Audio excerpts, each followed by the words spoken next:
Hello friends, आज हम लोग बहुत परिचित सा सब्जेक्ट पढ़ेंगे, टैक्स, जिसको सब लोग जानते हैं। हमेशा टैक्स की बात होती है। तो टैक्स होता क्या है? हम लोग दो चीज पढ़ेंगे, कैनन्स ऑफ टैक्सेशन और टैक्स के टाइप्स। तो टैक्स क्या होता है? टैक्स एक कंपल्सरी लेवी है जो सरकार के द्वारा लोगों पर लगाया जाता है, और वो फिक्स जो जिन पर लगाया जाता है उनको देना पड़ता है। वो अपने टैक्स को मतलब पे करने के बाद ये नहीं डिमांड कर सकते हैं कि मैंने टैक्स पे किया है, इसके बदले में मुझे कुछ चाहिए। मतलब गवर्नमेंट को टैक्स देना है बिना किसी मतलब अपेक्षा के कि सरकार की तरफ से हमें इसके बदले में ये मिलेगा। तो ये एक लायबिलिटी है जो सरकार के द्वारा लोगों पर लगाई जाती है, और जो कि जिस पर भी टैक्स लगाया जाता है वो एक व्यक्ति हो सकता है, एक संस्था हो सकती है, एक ग्रुप ऑफ इंडिविजुअल हो सकता है, या कोई अलग लीगल एंटिटीज भी हो सकते हैं। तो ये टैक्स जो लगाया जाता है इसमें कहा जाता है नो क्विड प्रो क्यों।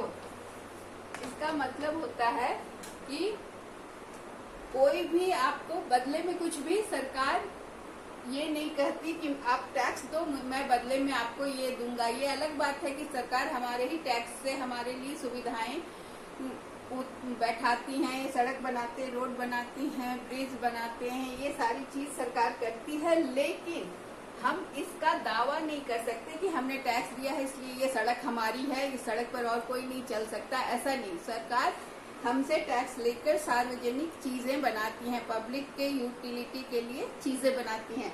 तो टैक्स क्या है? एक कंपल्सरी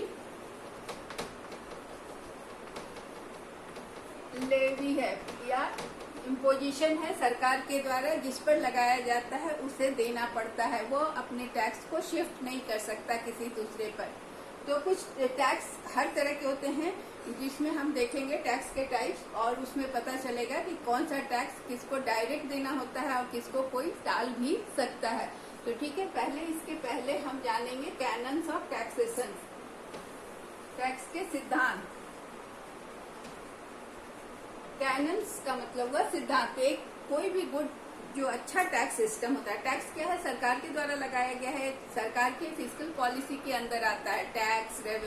टैक्स और पब्लिक एक्सपेंडिचर और पब्लिक डेट, ये सारी चीजें फिस्कल पॉलिसी के तहत आती हैं। और टैक्स एक अच्छे टैक्स सिस्टम में क्या होता है कि बहुत सारा ऑब्जेक्टिव को अचीव करने के लिए टैक्स लगाया जाता है।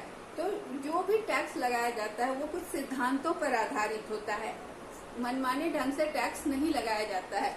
तो हमने एडम स्मिथ का नाम सुना है, अर्थशास्त्र के जनक एडम स्मिथ ने, फादर ऑफ इकोनॉमिक्स इनको कहा जाता है। उन्होंने कुछ सिद्धांत दिए हैं जिससे कैनन्स ऑफ टैक्सेशन कहा जाता है। Cannons of taxation given by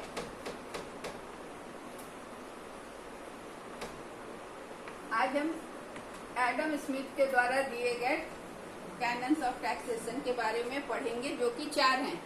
पहला है कैनन ऑफ इक्वलिटी,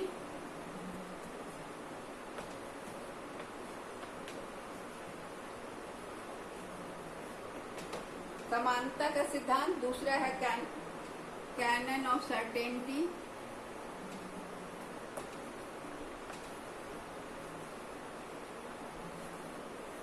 निश्चितता का सिद्धांत, निश्चितता निश्चित होना चाहिए। तीसरा है कैनन ऑफ कन्वीनियंस,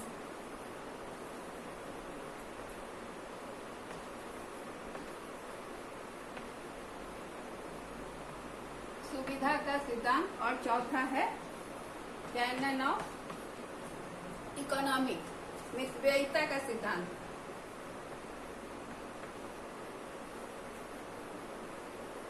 अब हम एक एक करके ये चारों सिद्धांत को देखेंगे। पहला है कैनन ऑफ इक्वलिटी।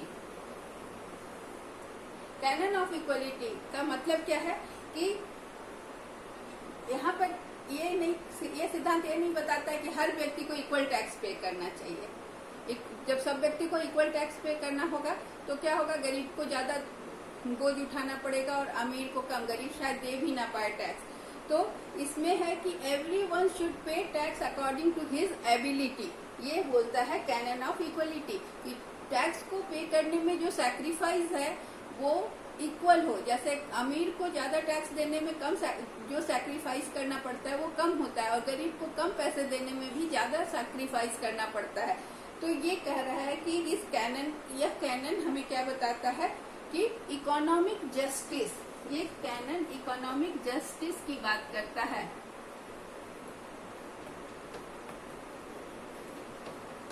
इसमें क्या होता है, लोग अपनी जो टैक्स लगाया जाना चाहिए, एडम स्मिथ का कहना है कि टैक्स इस तरह का होना चाहिए कि लोगों को देने में बोझ न हो, हर कोई अपनी एबिलिटी के अनुसार, योग्यता के अनुसार टैक्स पे करे। तो इसमें क्या होगा कि गरीब को कम टैक्स लगेगा और अमीर को ज्यादा टैक्स देना होगा, क्योंकि उनके लिए उस पैसे की यूटिलिटी, मार्जिनल यूटिलिटी जो होगी वो कम हो, अमीरों के लिए कम होगी और गरीब के लिए बहुत ज्यादा होगी। तो इससे क्या होगा कि समाज में इक्वलिटी रहेगी, समानता रहेगी। दूसरा सिद्धांत है canon of certainty.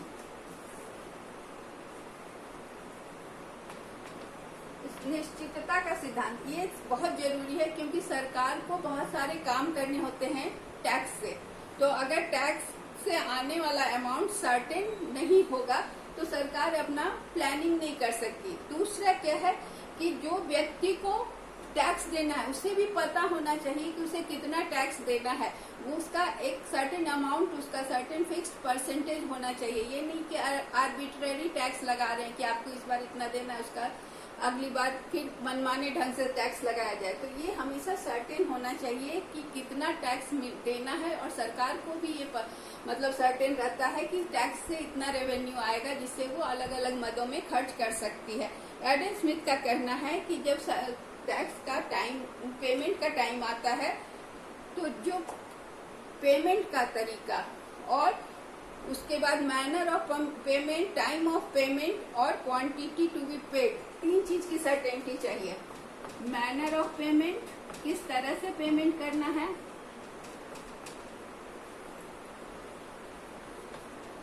Time of payment और अमाउंट ऑफ पेमेंट, ये तीनों चीज निश्चित होना चाहिए ताकि टैक्स पेयर को भी परेशानी ना हो कि किस तरह से पे करना है, कहाँ किस ऑफिस में जाके पे करना है, कितना पे करना है और कहाँ पे करना है। टाइम, अमाउंट ऑफ पेमेंट में हुआ कि कितना पे करना है, और टाइम ऑफ पेमेंट कि कब तक पे करना है, कितने तारीख तक पे करना है, ये सारी चीजें निश्चित होना चाहिए। तो ये हुआ कैनन ऑफ सर्टेनिटी। तीसरा है कैनन ऑफ कन्वीनियंस।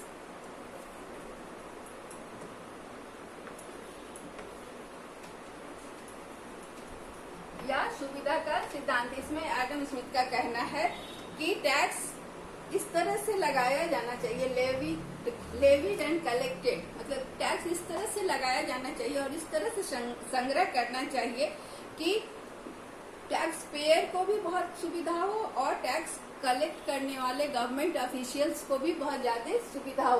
तो टैक्स पेमेंट करने वाले और टैक्स कलेक्ट करने वाले दोनों की सुविधा का ख्याल करके टैक्स लगाना चाहिए और टैक्स की वसूली करनी चाहिए। अगला है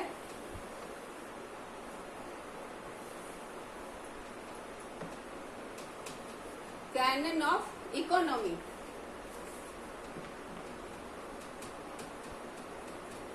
मतलब कि मितव्ययिता का सिद्धांत यह बता रहा है कि टैक्स को कलेक्ट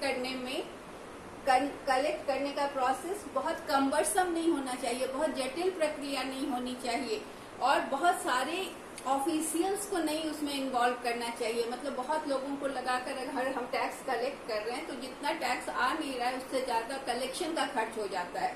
तो इसलिए टैक्स हमेशा टैक्स के कलेक्ट करने में इकोनॉमी का सिद्धांत को अपनाना चाहिए, मितव्ययिता का सिद्धांत अपनाना चाहिए, क्योंकि टैक्स का कलेक्शन में एडमिनिस्ट्रेटिव कॉस्ट बहुत ज्यादा होता है और उससे क्या होता है कि बहुत डिले भी हो जाता है उसके असेसमेंट में। तो इसलिए टैक्स लगाने का तरीका सरल होना चाहिए, उसको कलेक्ट करने का तरीका सिंपल होना चाहिए और उसका असेसमेंट का भी तरीका सही होना चाहिए। अब टाइप्स ऑफ टैक्स।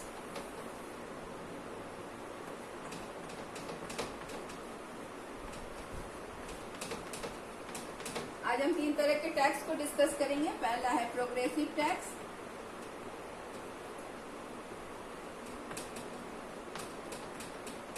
दूसरा है प्रोपोर्शनल टैक्स और तीसरा है रिग्रेसिव टैक्स।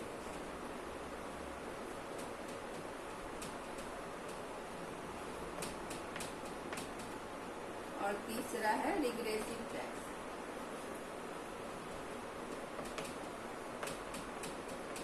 सबसे पहला है प्रोग्रेसिव टैक्स। प्रोग्रेसिव जैसा नाम है कि प्रोग्रेसिव होने का मतलब ये हुआ कि जिस टैक्स का रेट, प्रोग्रेसिव टैक्स वह टैक्स है जिसका इस टैक्स का रेट बढ़ता है जैसे जैसे इनकम बढ़ता है।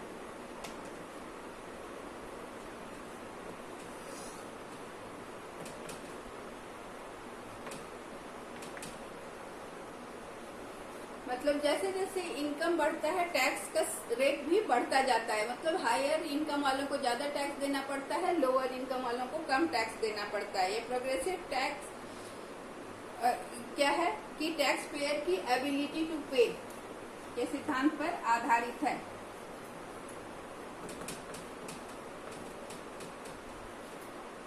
एबिलिटी टू पे टैक्स का सिद्धांत है, उस पर आधारित है प्रोग्रेसिव टैक्स की। लोगों की योग्यता के अनुसार उन्हें टैक्स पे करना पड़ता है। तो इनकम टैक्स हमारे देश में अभी प्रोग्रेसिव टैक्स ही है, जिसमें क्या है कि हर इनकम का स्लैब बना हुआ है। इतना इनकम को इतना 10% देना है, उससे ऊपर वालों को 20%, और सबसे नीचे स्लैब पर कुछ आमदनी तक तो बिल्कुल टैक्स नहीं देना है, फिर 5% देना है, फिर 10% देना है, फिर 20, फिर 30।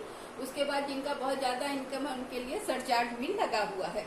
इसका मतलब है कि टैक्स इस प्रोग्रेसिव टैक्स में ज्यादा कलेक्शन कहाँ से होता है? हायर इनकम ग्रुप से, और लोअर इनकम ग्रुप से कम टैक्स लगाया जाता है। तो ये देश के विकास के लिए जरूरी है, और जो इकोनॉमिक गैप है उसको दूर करने के लिए प्रोग्रेसिव टैक्स सिस्टम को अपनाया जाता है।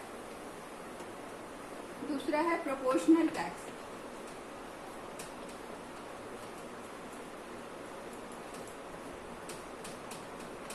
आनुपातिक कर। इसका क्या है? प्रोपोर्शनल टैक्स वह टैक्स है जो कि टैक्सेबल इनकम जो भी हो सब पर एक अनुपात में टैक्स लगता है। जैसे कि मतलब इसमें इनकम का कम होना या ज्यादा होना नहीं मतलब रखता है, सब पर एक समान एक रेट से टैक्स लगा दिया जाता है। जैसे मेडिकेयर क्या होता है? कोई भी कंपनी अपने एम्प्लॉयज को मेडिकल फैसिलिटीज देती है, तो वो फिर कोई इनकम का बेस को आधार नहीं बनाती, बल्कि सबको एक जैसा एक अमाउंट देना पड़ता है मेडिकेयर के लिए। तो ये प्रोपोर्शनल टैक्स है, क्योंकि हर कंज्यूमर जो है, हर एम्प्लॉय है, उसको एक फिक्स प्रोपोर्शन में टैक्स या अमाउंट देना होता है, इररेस्पेक्टिव ऑफ हिज इनकम। तो ज्यादा इनकम हो या कम इनकम हो, उसे एक फिक्स्ड अमाउंट जब टैक्स के रूप में देना पड़ता है, तो उसे हम प्रोपोर्शनल टैक्स कहते हैं। तीसरा है रिग्रेसिव टैक्स।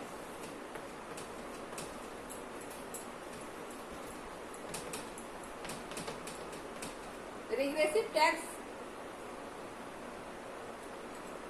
यूनिफॉर्मली लगाया जाता है, लेकिन ये यूनिफॉर्मली लोअर इनकम से ज्यादा लिया जाता है, हायर इनकम से कम लिया जाता है। ये टैक्स अच्छा नहीं माना जाता है, क्योंकि ये प्रोग्रेसिव टैक्स का अपोजिट है। यहाँ लोअर इनकम वालों को ज्यादा टैक्स देना पड़ता है और हायर इनकम वालों को कम टैक्स देना पड़ता है।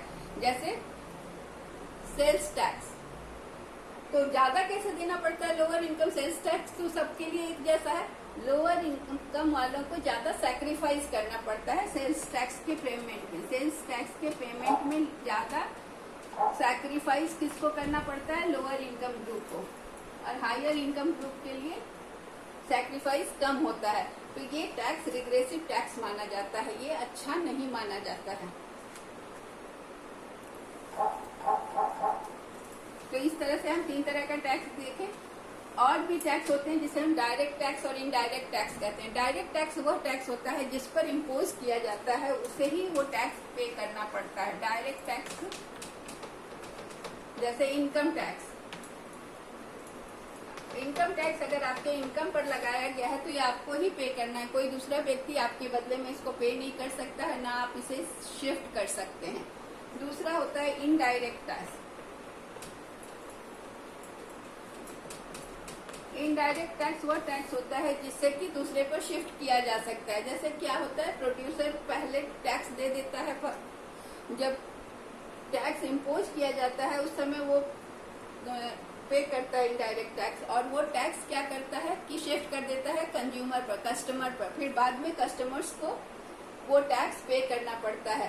तो इस तरह से ये इनडायरेक्ट टैक्स है जिसमें कि देने वाला पहले इंस्टेंस में दे देता है लेकिन उसे बाद में दूसरे कस्टमर्स पर शिफ्ट कर देता है, तो इसे हम इनडायरेक्ट टैक्स करते हैं। बस आज इतना ही। Thank you.